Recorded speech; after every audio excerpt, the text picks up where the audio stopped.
अच्छा जी, एंटी थियस्ट साहब आए हुए हैं। हेलो। हाँ, हेलो। हेलो। आवाज़ आ रही है?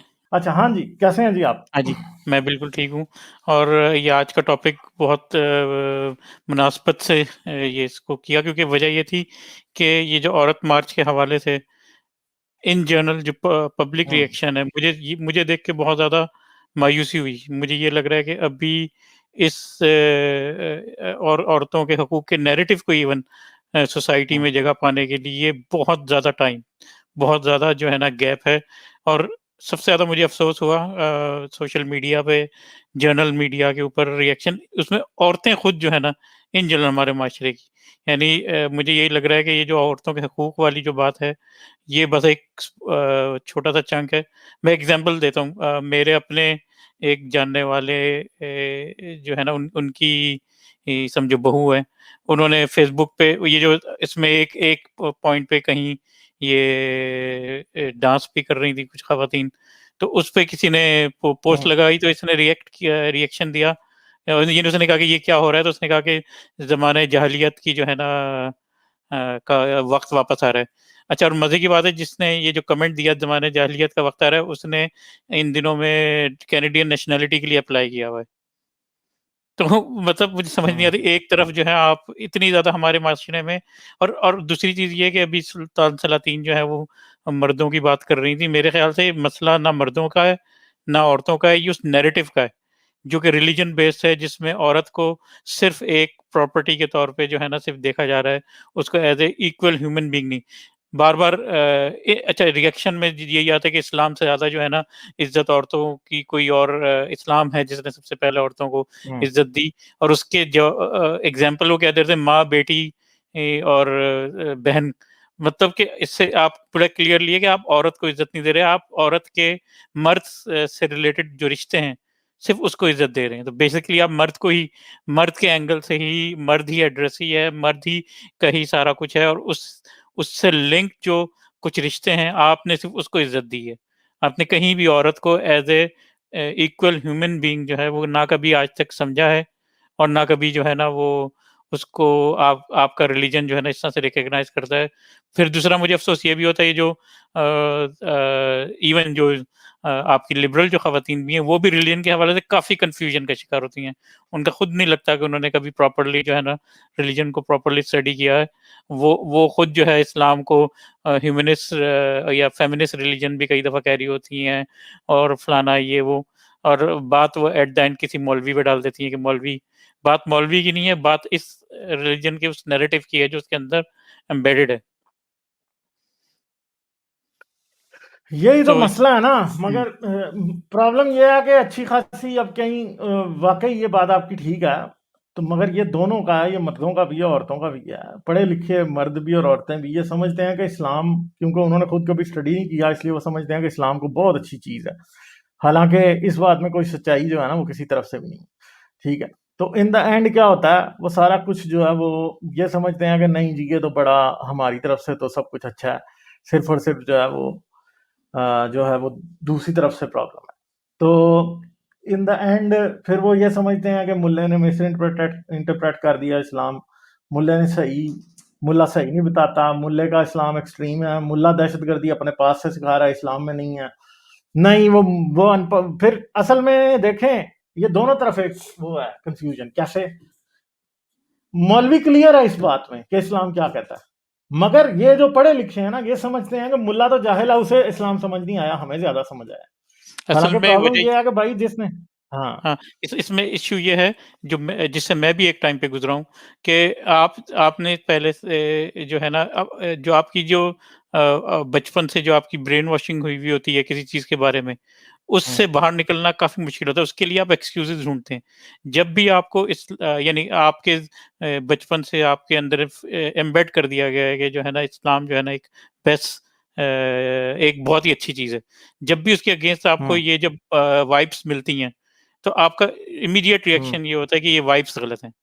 या फिर जो है ना, जो ये जो बता रहा है ये असल में इस्लाम का कोई कसूर नहीं है, ये तो मौलवी ने इसको गलत समझा, तो सारा ही आपका जो पंचिंग बैग है वो मौलवी बन जाता है, ना कि मौलवी कुछ नहीं। मैं हमेशा से इस बात के अगेंस्ट हूँ कि मौलवी को बुरा भला, मौलवी कुछ नहीं करता। मौलवी आपको वो चीजें बताता है जो जिससे या तो आप वाकिफ नहीं होते या आप सुनना नहीं चाहते, मगर होती वो रियलिटी है। ठीक है, जिस मौलवी जिस गालम गलोच का जो शिकार बनता है, वो उसकी उसका अपनी कोई सोच नहीं होती या उसकी इंटरप्रिटेशन नहीं होती, बल्कि वो आपको खोल के वो चीजें बयान कर रहा होता है जो आप सुनना नहीं चाहते, जो इसका आपको दिमाग एक्सेप्ट करना नहीं चाहता, और आप बेसिकली सुनते हैं उन लोगों की मे बी आपको अट्रैक्ट करते हैं गामदी टाइप के लोग, परवेज टाइप के लोग, जो कि हाँ, लफ्जों की हेर फेर करके घुमा फिरा लफ्जों के की हेर-फेर किसी करके तरह जो है राइट। ना वो इस्लाम को इस दौर के साथ जो है ना एडजस्ट करने की कोशिश करते हैं, चेरी पिकिंग के साथ। और उसको इल्मुल कलाम बोलते हैं कि ना आपने ट्रांसलेशन दर ट्रांस यानी कि कुछ लफ्ज़ों के ऐसे-ऐसे मायने निकाले हुए थे जो इवन उस टाइम के अपने रसूल और खुदा को भी ना हम पता हो या सहाबियों को भी ना पता हो, और ये जो है ना इस ज़माने की वो निकाल लेते हैं इंटरप्रिटेशन, तो हमें इंटरनल सैटिस्फैक्शन वो मिलती है। और मुल्ला भी बीच में मारा जाता है, और अभी जैसे वो इस वीडियो भी जो दिखा रहे थे अब्दुल अजीज साहब की।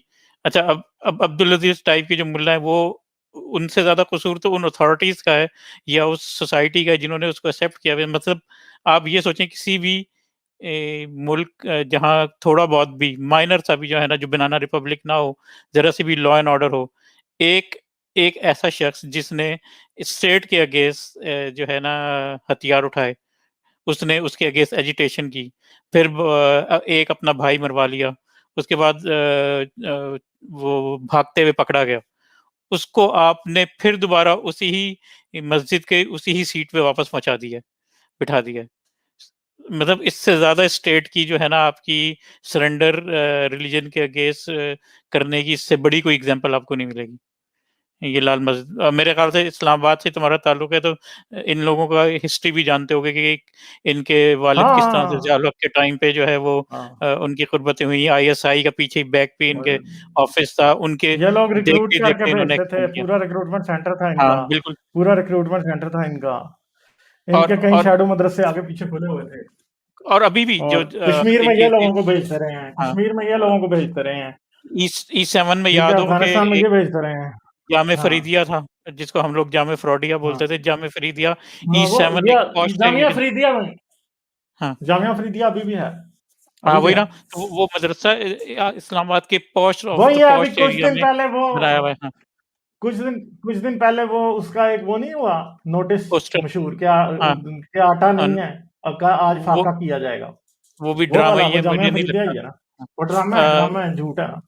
वो जामे हाँ, फरीदिया का तो मुझे एग्ज़ैक्ट इस तरह से आइडिया है कि वो उनके स्टूडेंट्स जो थे हुँ, बेचारे, कई जो हैं जो जिनको पढ़ने-पुढ़ने का हुँ, शौक, उनके उनके मदरसे में अखबार बैन हुँ, था, क्योंकि अखबार तस्वीर होती है, तस्वीर हराम है।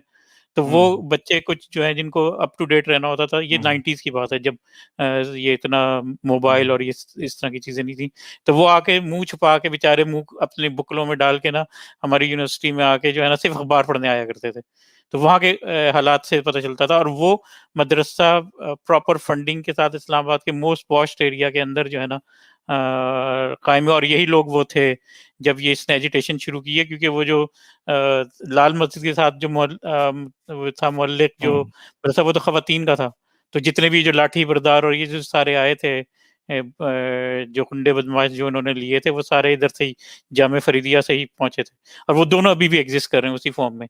तो हुँ, बेसिकली यानी कहने का मतलब ये है कि जो आपको वाइब्स नज़र आ रही हैं सोसाइटी से, उससे ये लग रहा है कि